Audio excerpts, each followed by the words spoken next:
ආයුබෝවන් කියලා ආදරයෙන් පිළිගන්නවා කෝකෝ කොන්නම්මාගේ ආදරණීය රසමැදුරට. ඔන්න ඉතින් මං අද ඔයාලට අරගෙන ආවා අලුත් විදිහකට පොකිරිස්සු ටිකක් හදාගන්නේ කොහොමද කියලා. මේක හදාගන්න හරිම ලේසි. ගොඩක් අමුද්‍රව්‍ය ඕන වෙන්නේ නැහැ. දැන් අපි බලමු අපිට මේ රසම රස පොකිරිස්සු ටික හදාගන්න මොනවද අවශ්‍ය කරන්නේ කියලා. ඔව් මෙතන මම පොකිරිස්සු ටිකට අමතරව සෝදානම් කරගෙන තියෙනවා white wine මිලිලීටර් 25ක් විතර වගේ. ඒ වගේම ලුණු, ගම්මිරිස්, තෙල් ස්වල්පයක් සෝදානම් කරගෙන තියෙනවා. ඒ වගේම tabasco සෝස් එක සෝදානම් කරගෙන තියෙනවා. බටර් ග්‍රෑම් 25ක් විතර වගේ අරන් තියෙනවා.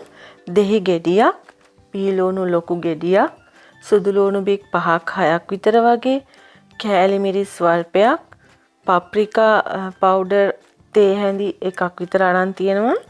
කහ කුඩු තේ හැඳි කාලක් විතර සෝදානම් කරගෙන තියෙනවා. කුරුදු පොතු කැබලි කිහිපයක්, ඒ වගේම කරාමු නැටි කිහිපයක්. ඊට අමතරව මම සෝදානම් කරගෙන තියෙනවා පාස්ලි කොළ ටිකක් දඬු සහිත. මේ ටික තමයි අපිට අවශ්‍ය කරන්නේ. මුලින්ම අපි පොකිරිස්සු ටික තම්බ ගන්න සූදානම් වෙමු. පොකිරිස්සු ටික කැඩෙන්නේ නැති වෙන තම්බ ගන්න පහසු වළඳකට පොකිරිස්සු ටික දාගන්න. සූදානම් කරගත්ත කුරුඳු පොතු කරාඹු නැටි ටික මේකට එකතු කරගන්න. ඔයාලා සූදානම් කරගත්ත පොකිරිස්සු ප්‍රමාණය අනුව අවශ්‍ය ප්‍රමාණයට ලුණු එකතු කරගන්න. මෙන්න මේ විදියට සූදානම් කරගත්ත පාස්ලි කොළවල දඬු ටික කඩලා මේකට එකතු කරගන්න. මෙන්න මේ විදියට පාස්ලි එකතු කිරීම මගින් මේක ගොඩාක් සුවඳවත් කරගන්න පුළුවන්. ඒත් එක්කම සූදානම් කරගත්ත white wine ටිකත් ඒ වගේම වතුර මිලිලීටර් 250ක් විතර වගේ මේකට එකතු කරගන්න. මෙන්න මේ විදියට සූදානම් කරගත්ත පොකිරිස්සු ටික අපි දැන් තැම්බෙන්න ලිපෙන් තියාගමු. මතක තියාගන්න මේ වගේ දේවල් අපි තඹ ගන්නකොට වළඳ කවර් කරන්නේ නැතුව තඹ ගන්න. පොකිරිස්සු ටික මෙන්න මේ ආකාරයට හොඳට උතුරන්න පටන් ගත්තට පස්සේ ඔයාලට පුළුවන් මෙයාලව පොඩ්ඩක් දෙපැත්ත හරවලා තැම්බෙන්න දෙන්න. මොකද මේකට අපි ගොඩාක් වතුර එකතු කරගන්නේ නැහැ. ගිල් වෙන තරමට වතුර නැති නිසා ඔයාලට පුළුවන් පොඩ්ඩක් හරවලා මේ ටික තඹ ගන්න. ඔන්න දැන් අපි මේ පොකිරිස්සු ටික ලිපේ තියාගෙන විනාඩි 6ක් විතර ගත වුණා. දැන් අපිට පුළුවන් ලිප ඔෆ් කරලා මේ පොකිරිස්සු ටික වළඳෙන් ඉවතට ගන්න. අපි තම්බලා සූදානම් කරගත්ත පොකිරිස්සු ටිකත් ඒ වගේම සූදානම් කරගෙන තිබුණු බේලෝණු ගෙඩිය මේ වගේ සිහින් කොටු ඉටින විදියට කපාගෙන ඒ වගේම සුදුලූණු ටික එක්කෝ ග්‍රේට් කරගෙන එහෙමත් නැත්තම් සිහින් වෙන්න තලාගෙන හෝ අඹරගෙන සූදානම් කරගන්න පේස්ට් එකක් වගේ. ඒ වගේම පොකිරිස්සු ටික තම්බලා ඉතුරු වුණු වතුර ටික මෙන්න මේ ආකාරයට පෙරලා භාජනයකට සූදානම් කරගන්න. හොඳට මතක තියාගන්න මේ වතුර එකේ අපි මේකට මුලින් එකතු කරගත්ත ද්‍රව්‍යවල කොටස් තියෙන නිසා හොඳට පෙරලා ගන්න. ඕන්න දැන් අපිට තියෙන්නේ අපි කීව රසම රස සෝස් එක හදාගන්න. මුලින්ම පෑන් එකක් ලිපේ තියලා ඒකට සූදානම් කරගත්ත බටර් කෑල්ල එකතු කරගෙන බටර් කෑල්ල දිය කරගන්න. මෙන්න මේ විදියට රත් වෙලා දිය වුණු බටර් ටිකට මුලින්ම තලාගත්ත සුදුලූණු ටික එකතු කරගන්න.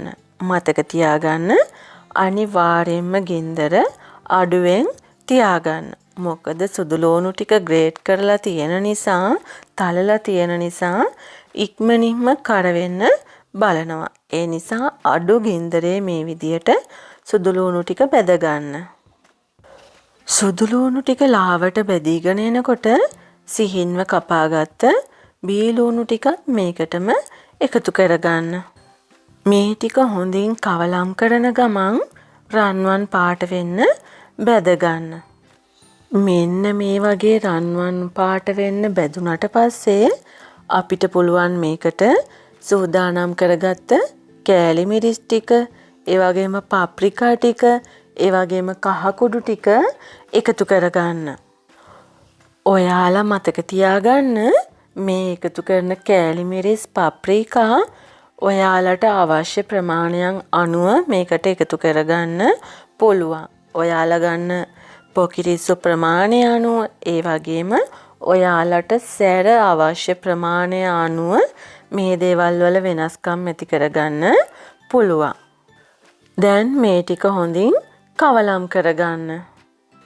දැන් ඔයාලට ලුණු මිශ්‍රණයට අවශ්‍ය ප්‍රමාණයට ලුණු එකතු කරගන්න පුළුවන්.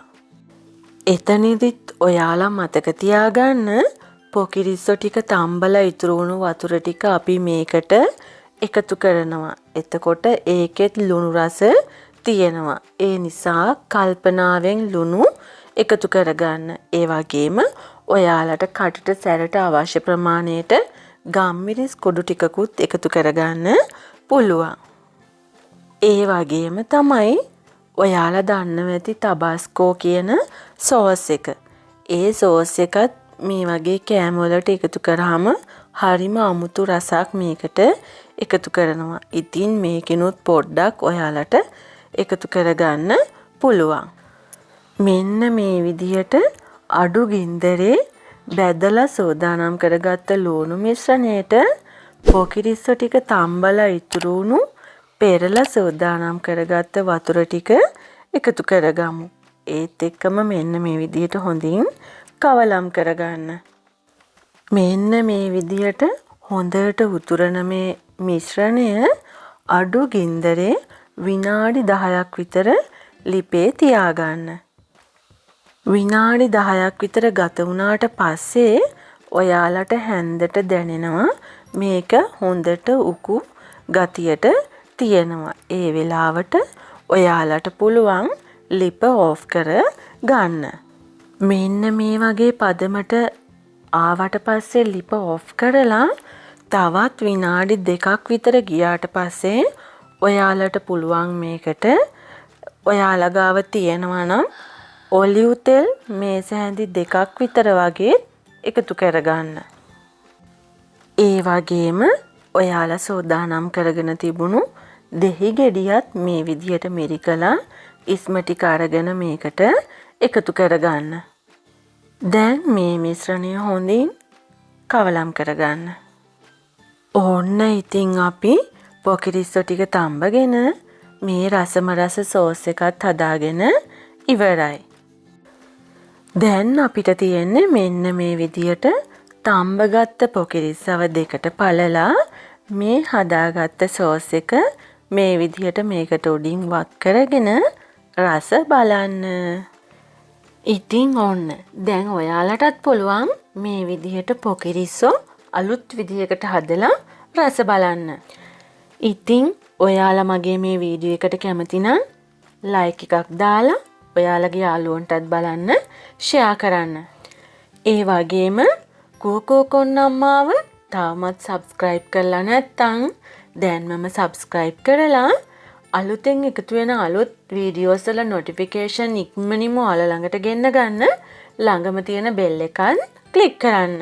කෝකෝ කොන්නම්මාත් එක්ක සම්බන්ධ වෙලා තියෙන Facebook, Twitter, Instagram කියන pages ටික මම පහල තියෙන description එකට ඇතුළත් කරලා තියෙනවා. ඉතින් ඔයාලට පුළුවන් ඒ හරහා වුණත් page එකට like එකක් දාලා කෝකෝ කොන්නම්මාත් එක්ක සම්බන්ධ වෙන්න. ඉතින් එහෙනම් අපි තවත් අලුත් රසබර වීඩියෝ එකක් සමගින් ඉක්මනින්ම හමු වෙමු. එතකම් මගේ ආදරණීය යාළුවෝ හෙලියන් හැමෝටම තෙරුවන් සරණයි. ආයුබෝවන්.